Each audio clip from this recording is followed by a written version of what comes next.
प्रशांत कोरटकरला कोल्हापूर पोलिसांनी अखेर तेलंगणातून ताब्यात घेतलेला आहे। त्याला घेऊन पोलीस कोल्हापुरातही दाखल झालेत।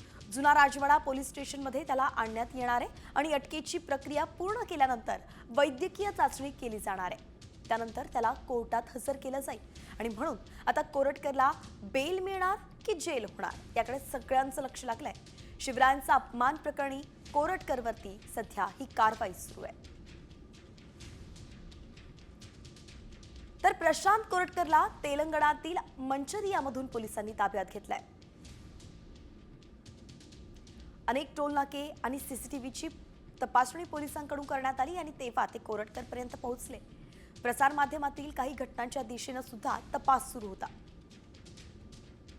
तर तेलंगणामधील मंचरियामधील एका सीसीटीव्हीमध्ये कोरटकर कैद झाला होता, त्यात तो दिसला होता।